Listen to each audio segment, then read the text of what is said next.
King Charles has now begun the formal process to remove the titles and honours of his brother Andrew. Was Prince Andrew, now he's just going to be known as Andrew Mountbatten Windsor.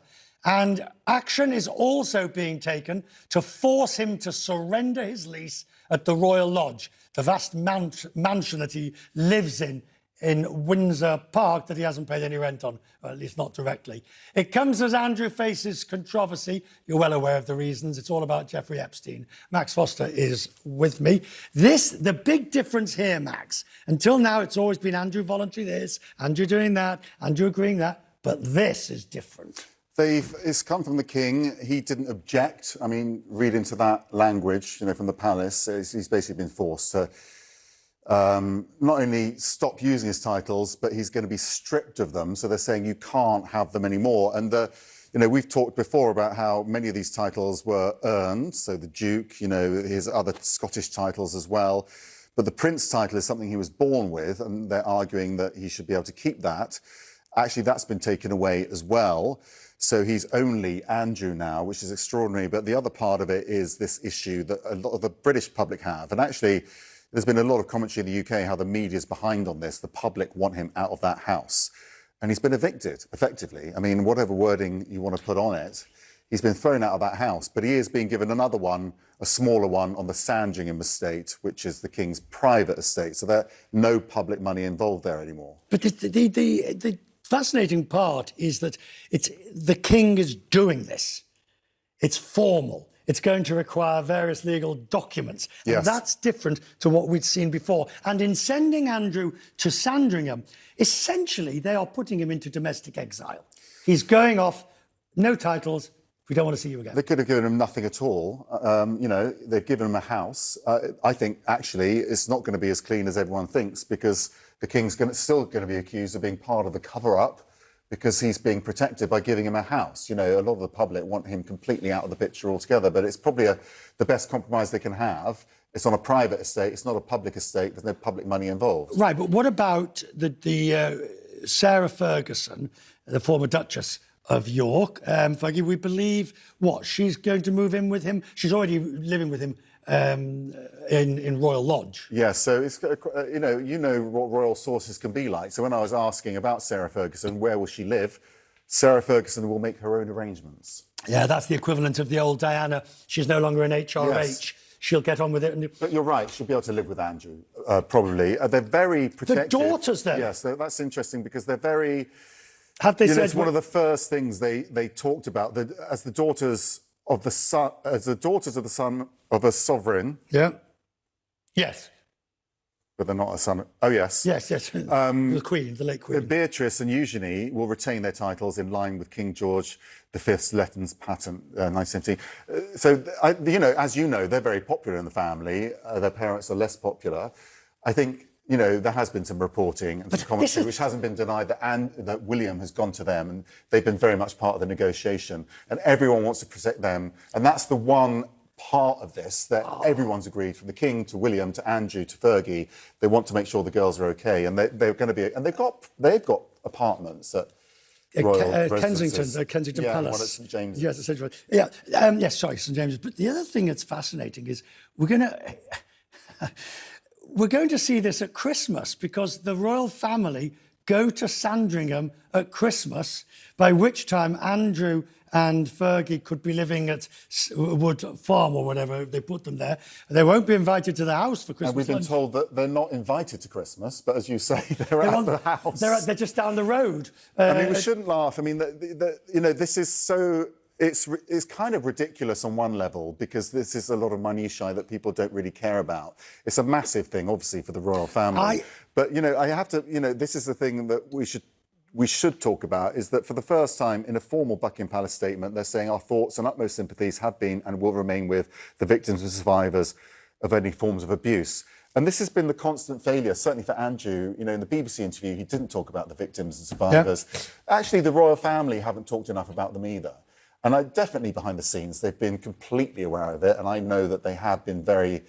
the victims and survivors have been at the forefront of their minds, but it hasn't been made clear to the public. No, it has. Thank you, Max. I'm grateful to you. Thank you. You've got a lot of work to do. Don't plan to getting in bed anytime soon. Thank you. CNN's royal commentator Sally Bedell-Smith is on the line now.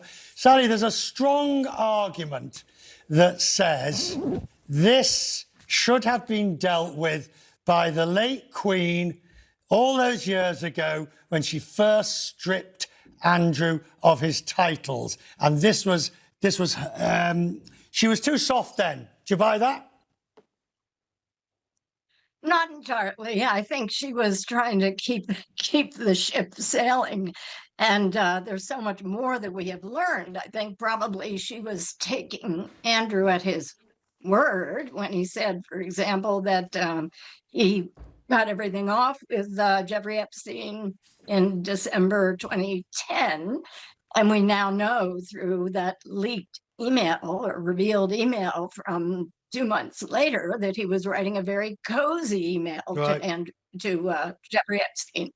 So, I think there have been many more things that have sort of tumbled out in recent months. And I think it's easy to pass it off to the Queen, but I think they have, they really probably should have done something within the last year. But everything kind of converged this month.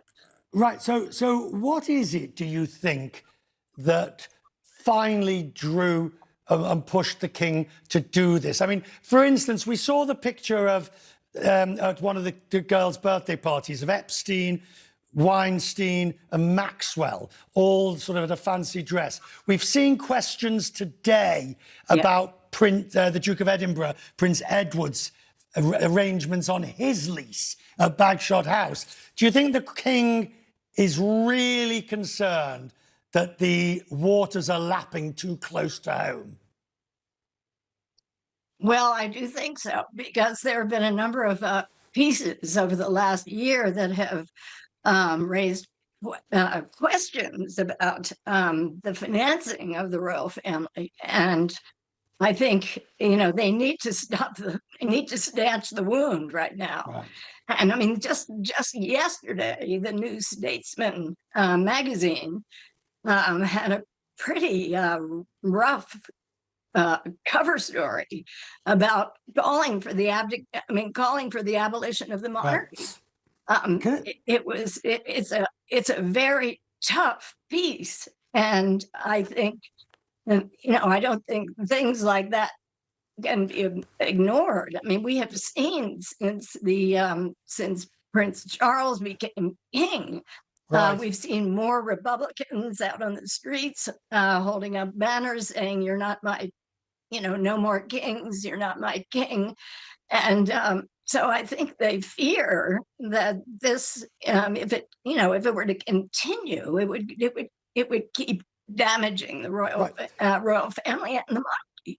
Can I finally ask you, from my reading of this is because he's being sent to Sandringham, the private estate, got a house there, losing all. This is the closest one might define to sending him into domestic exile. In other words, in the old days, I like the abdicated king. He went to Paris. The last thing they want is Andrew overseas in Dubai, paparazzi galore. Send him into domestic exile, Sandringham estate, go away and disappear. I think that's a very good analysis, Richard. I think, excuse me, I think that he will be contained. There is security around. If he were, for example, to go to Wood Farm, where the Duke of Edinburgh, Prince Philip, lived in his last years, I think that would be a safe place. It's a place where Fergie and had stayed, actually, when they had Christmas at Sandringham, and she stayed there because the Queen sort of felt sorry for her. And so it's a place where people have been allowed to kind of take refuge. Right. And I wouldn't say that necessarily for him, but it is. I've seen it. I've been there. It's a very secluded place, and it has a lot of security, which is important, and it's not something that he will have to pay for. The King has said he was going to be paying for that. Thank you, Sally. Always good to have excellent insight from yourself, you not only know the story, you know the participants, you know the background. You're exactly the person we needed to talk to tonight. Thank you, ma'am, for joining us.